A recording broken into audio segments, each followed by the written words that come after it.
There was discussion in jury selection about the idea of causation, and that will be the issue in this case. Opening statements are underway in the trial of the man charged in the death of Vancouver police officer Donald Sahota. Thank you for joining us here at KGW News at noon. I'm Christine Pitawanich. Julio Sigura faces multiple charges, including murder and burglary. Here's the backstory. In 2022, Sigura randomly ended up outside of Officer Sahota's home while trying to get away after a robbery.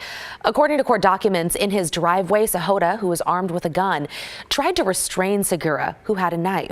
But Sahota was stabbed and Sigura got away, then ran into the home. That's when a Clark County Sheriff's deputy arrived, saw Sahota running toward the home with a gun, and mistakenly shot and killed Officer Sahota, thinking he was Sigura. Prosecutors have argued Sigura's actions led to the deadly shooting. Sigura has pled not guilty to all charges. Our Blair Best is sitting inside the courtroom right now. She'll have more updates for you ahead on the news at 4. Now to some big international news on the war in Gaza. Within the last couple of hours or so, we learned Hamas has accepted a ceasefire proposal from Qatar and Egypt. The announcement comes hours after Israel ordered about 100,000 Palestinians to evacuate the southern Gaza city of Rafah. Sources say Israel is reviewing the proposal, but is showing uncertainty as to whether or not to accept it. Details are scarce at this point, but the ceasefire would reportedly happen in stages, where Hamas would release hostages as Israel pulled troops out of Gaza. It's unclear if the deal will meet Hamas's key demand of ending the war and a complete Israeli withdrawal. Back closer to home, here are some of the local headlines we're tracking. The woman accused of kidnapping a 5-year-old boy in southeast Portland last week is scheduled to appear in Multnomah County Court this afternoon. Police arrested 31-year-old Leanne Osborne and charged her with second-degree kidnapping. Someone saw the two in southeast Portland and called police. Investigators say they have not found a connection between them. The boy is safe and is in protective custody. And take a look at these pictures from fire officials in South Central Oregon. They show the aftermath of a tree falling on the windshield of an emergency fire vehicle. It happened around 7:30 Saturday morning while crews were driving to the Little Yamsay fire burning in the Fremont-Wainema National Forest. Turns out the tree's core had rotted out and the wind had pushed it over. Fortunately, none of the crew members in that car were hurt. Also today, 260 healthcare professionals at Peace Health have officially started voting on whether to unionize. More than half the workers have already said they want the Oregon Federation of Nurses and Healthcare Professionals to represent them. The election will close later this month. And those are some of your local headlines.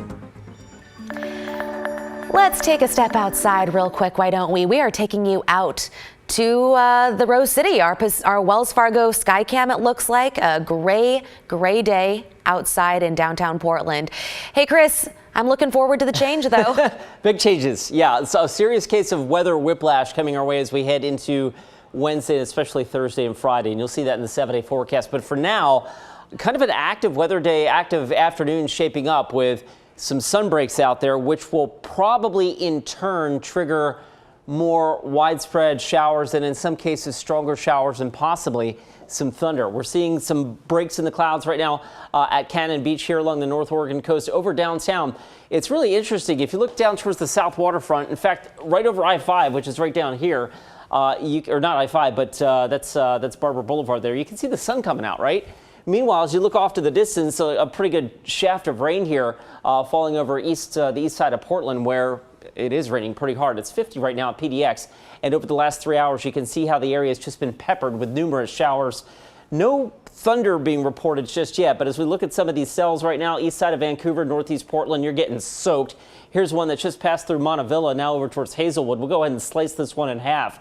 The tops of the radar returns here getting up to close to 10,000 feet. So not terribly high, but as we get some sunshine out there, these showers could become a little more robust into the afternoon. And if they do, hail and thunder might be a possibility here as we get into the next couple of hours. East of Tualatin and now rolling over towards Oregon City and Westland, you've got a pretty good shower there. And the wider look across the region again, we were just getting peppered with numerous showers out there this afternoon. So that is the plan. Showers scattered for sure. possibly some thunder and some small hail as well. And the temperature's not going very far.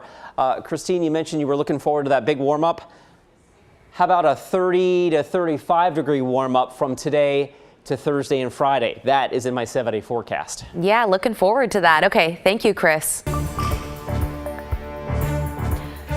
Gresham police took matters into their own hands to save a man who'd been stabbed over the weekend. The issue, when they got there, no ambulances were available. Provider AMR says strict county rules, along with a shortage of paramedics, have increased these types of situations. In this latest one, police and Portland Fire responded to an area near 181st and Burnside Saturday night. Officials say a man had multiple stab wounds and was in critical condition, but the closest ambulance was in Clackamas County. That's when officers used their police car and rushed the man to the hospital in less than 10 minutes.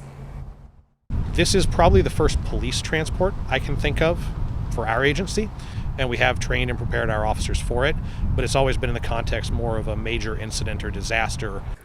Fortunately, the man who was stabbed is expected to survive. Police say Miguel Contreras-Ye was arrested on suspicion of assault, and police are still looking for several other people.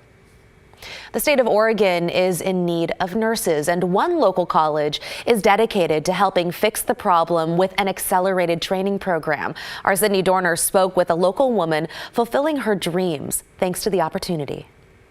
Many healthcare workers left the field during or after the 2020 pandemic. The stress of the worldwide health crisis pushed many to rethink their careers. All Morgan Beatty saw was opportunity. So I actually used all of my economic stimulus money to go back to school to become a nurse. Her son had been diagnosed with type 1 diabetes, and as a veterinarian technician, she already had a love for caregiving. So I spent a long time in the pediatric ICU with him and just watching how the nurses were working together and care for him. Fast forward to today, Morgan is 1 week from becoming one of those nurses she once admired, thanks to Concordia University St. Paul having an accelerated 16-month nursing program. According to the American Association of Colleges of Nursing, despite the demand, traditional colleges and universities lack the faculty, clinical sites, and clinical programs to serve the number of students interested, turning away over 65,000 qualified applicants in just 2023. Dr. Kate Whalen, director of the Concordia St. Paul program, tells us Oregon produces the third fewest nursing graduates per capita in the U.S. The program she leads is dedicated to fixing that issue. That's why we are trying to give students access to education and let them come in and become the nurses that they really want to be. For Morgan Beatty, soon to be a full-fledged nurse, being a part of the Concordia program opens doors to a brighter future. I realized that I wanted to be a part of something bigger and something more important. That was Sydney Dorner reporting. 2 Gresham firefighters were honored in an emotional event at the National Fallen Firefighters Memorial Service in Maryland yesterday.